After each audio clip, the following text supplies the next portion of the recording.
Have we been misled on historical stock returns? This actually bothers me quite a bit. So we're going to look. I got Jeremy Siegel's Stocks the Long Run. This is a version 3rd. And I got Jeremy Siegel's Stocks Long Run version 5th. All right. This is after the great financial crisis. This is 92. I'm not 92, 98 or something like that. Let's see. This one is 2002. All right. Anyway, so the premise of and I like Jeremy Siegel. I'm a big fan. Check this out. So here is the chart that he will use. This is on version 2000. So this probably won't be mine because he's looking at 2014. He's talking page 82. Let's just see. Now, I've learned a lot from this book when it comes to stock returns, especially small cap. Yeah, there it is. Yeah, page 82. Same. So let me show you here. We're going to go into this a little bit. And that's that right there. All right. So we're going to show you what that's. I mean, look, you'll say, oh my goodness, since 1802, stocks, if you start with $1, are worth $1 million. Bonds, if you start with $1, are worth $1,000, whatever that is, $10,000, not $10,000, $2,000. Cash is worth $150. Gold is worth $8, and the U.S. dollar is deflated. All right, negative 1.4% a year. That's the inflation.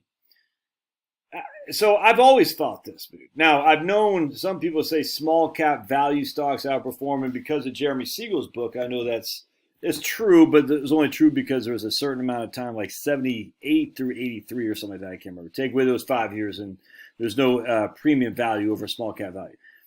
But you have to read the book to know that, and a lot of people don't. But check this out. So this is my man, Ed McQuarrie, who I've been reading a long time. And this is Dateline. When did he write this article? Hold on a second. I'm not gonna. I can't remember. It's just 2019, I think. No, 2021, right here.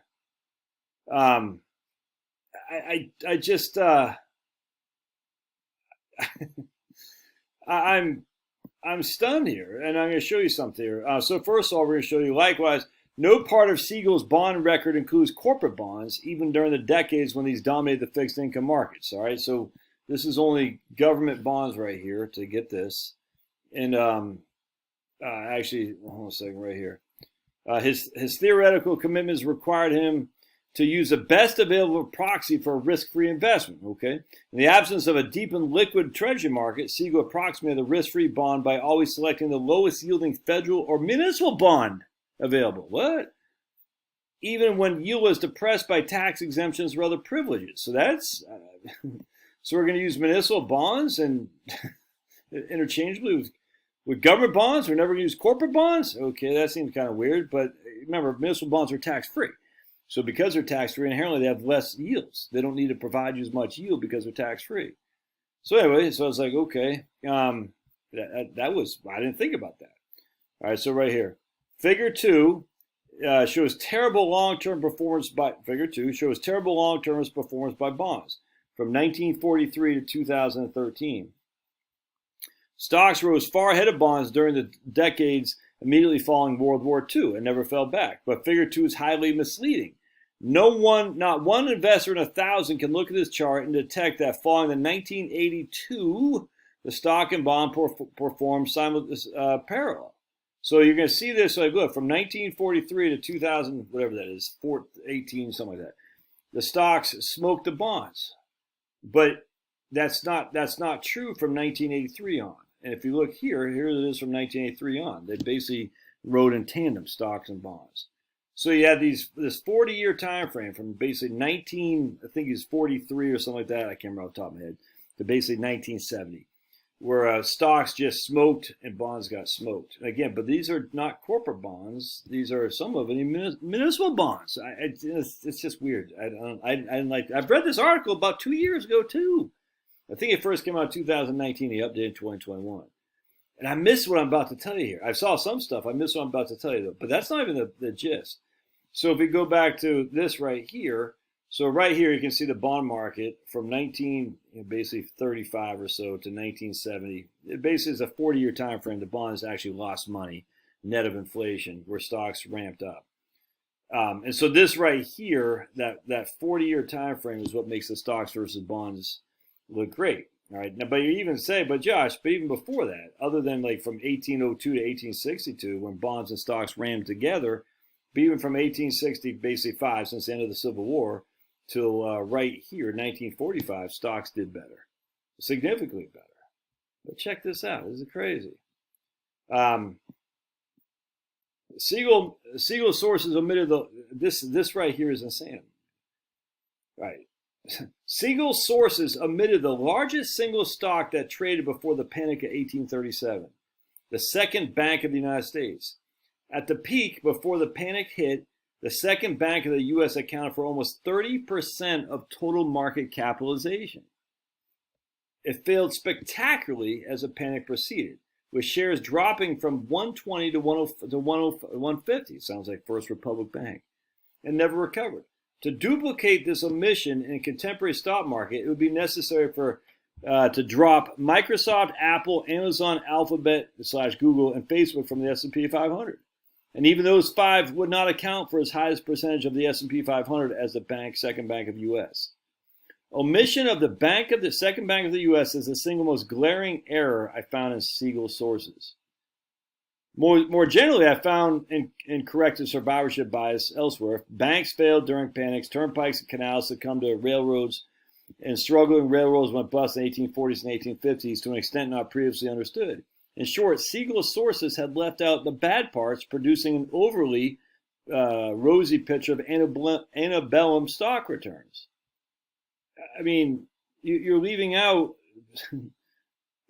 So you can't do that. You can't do survivor bias. And if you're leaving out a third of the freaking S&P 500, which went down, that's not. This isn't. I can't believe this. Accounts of the distant past must stay vigilant against survivorship bias. I cannot look, dude. I talked about John Bogle a lot on this channel, and he has written tons of stuff survivorship bias. There's an article he had written. I haven't been able to find this for a couple of years. Bogle did, where he showed like based on mutual fund. Well, I can't remember the whole. I'm going to screw it up, but basically they'll throw five ideas against the wall. All right, and one will do well, four will do badly. And they'll only stick with the one that did well, and they'll pretend like the four that did badly didn't exist. And so when they show their performance, their past performance, they'll say, "Oh, look, we started with, averaging 20% a year on this one category, but we didn't show you the other four." Survivorship bias, that's even worse than survivorship bias. That's basically blatant misrepresentation. I wish I could find that article. I've been looking for a couple of years, probably 8 years to find this article. I can't. But basically what happened, again, a mutual fund will come up with some ideas. They'll say, all right, we're going to backtest, and the beginning of their SEC filing requirements. And then they'll say, okay, so these four things don't work, so we're going to pretend those don't exist. This one did. And they say, look, and then they're going to come to the market. Our backtesting shows a rate of return of 85% a year, whatever it is. And that's actually not survivorship bias per se, but it's kind of like that because you're saying, look, we're only going to report on the things that survived. The things that went bankrupt, we're not going to report on. And that's you can't do that. I'm not saying Jeremy Siegel's doing it nefariously. I'm stunned by this. Stunned. All right, so accounts of the distant past must stay vigilant against survivorship bias. That'd be like saying Bethlehem Steel never existed. Enron never existed. Good market history needs to include the losers, the banks that failed, the railroads that never paid a dividend, and the bonds that were downgraded, defaulted. Stunningly. And then we're going to go here. Odds that the stocks beat bonds over rolls of increasing length. And this is with his real data. And he's a professor emeritus over at Santa Clara University. And you're going to see here all data. It changes everything. 2/3 of the time, over a 20-year rolling period, stocks beat bonds. Going back to basically since the dawn of the United States.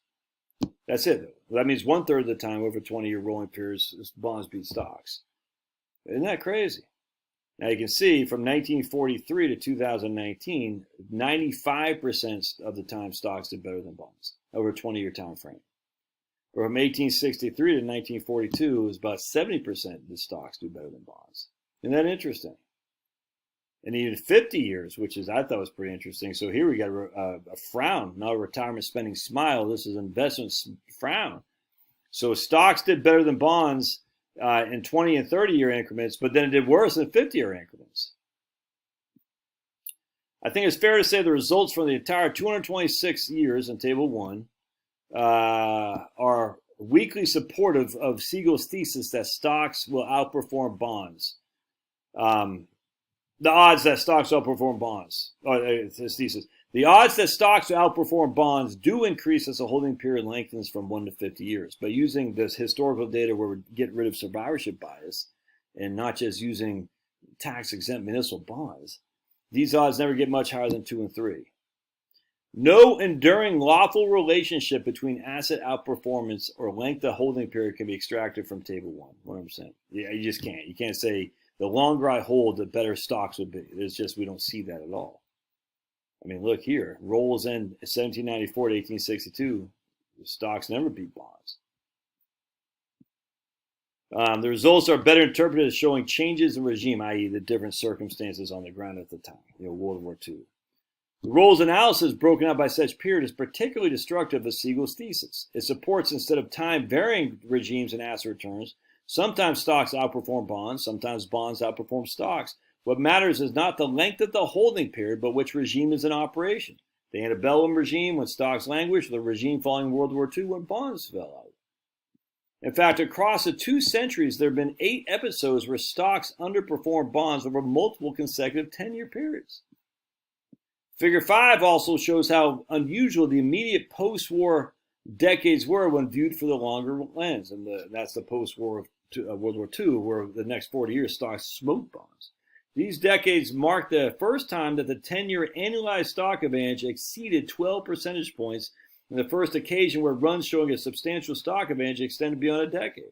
None of these patterns had occurred before, and they haven't occurred since the 1960s. And yet, if we just look at this thing right here, like, look, stocks for the long run. Anyway, I got so much more to talk about in this article here. It's so right here. Variability of stock advantage or disadvantage over 10-year holding periods. All right, so here we got when the bonds do better. Here when the stocks do better. So right here is that after the World War II, up until based that 30-year time frame from 1943 to 1973. And then you got 73, 74, bonds did better. Then you got the 82. Then you got the great crash of start again. This is a 10-year time frame. This is going to be right here going into 2001 and 2. 2008 and 9, you see what I'm saying? This is the Reagan bear market, the bull market post-war. This is the Clinton. This will be as part of the Obama-Trump. But you can still see there are many. This is the aughts right here. And I mean, look over here. Bonds did significantly better than stocks from 1803 basically till the end of the Civil War. And then from the end of the Civil War until the 1900s, is bonds did better than stocks too. So the question is, this right here is the outlier. Is that going to happen again? I don't think so. The decades following World War II are the only example where extreme positive returns on stocks coincided with sustained negative returns on bonds, which produce a large and enduring stock advantage.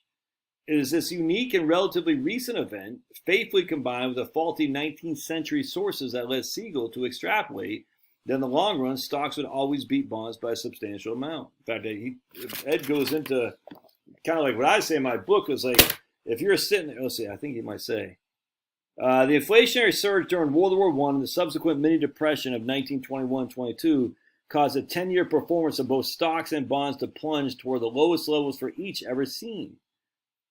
The net effect was a tiny stock advantage for the rolls ending in 1922. I don't know if I can find it, but he talks about like right before 1943, you would have never said stocks for the long run. You never would have said that. You see what I'm saying? And that's what I talk about in my book, where I talk about you're sitting there in 1936. Which inflation do you use? From 1913 to 1925 or 1920, I can't remember, or from 1925 to 1936. Because one was high, one was negative. Which one do you use? Split the difference? And that's what he talks about here. If Siegel was alive in 1943, he would never have written stocks for the long run. Because he had that one decade that changed everything.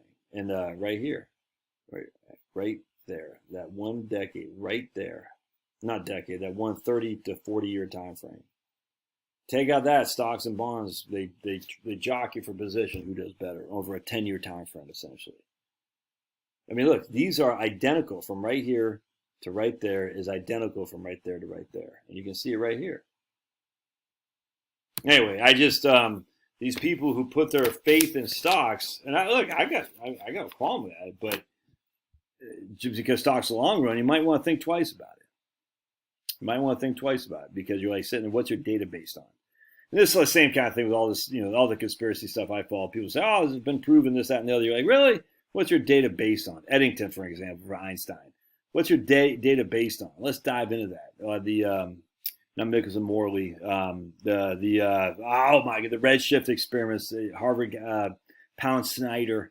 There's another guy, Pound Snyder and Pound. I forgot the other guy up in Harvard, I think. Where they did redshift, where they're dropping things, lasers from a building to see which ones goes faster, accelerating towards the Earth or accelerating away from the Earth, and it's just as interesting. So we've proven this, and then you start saying, let's see the data on that, shall we? And you're like, ooh, yeah. In this stage, you gotta, who are you gonna believe, the professors or your own lying eyes? I'd say, yeah. At the end of the day, I think still safety is a good priority. That's for sure. Love your thoughts. We'll see you.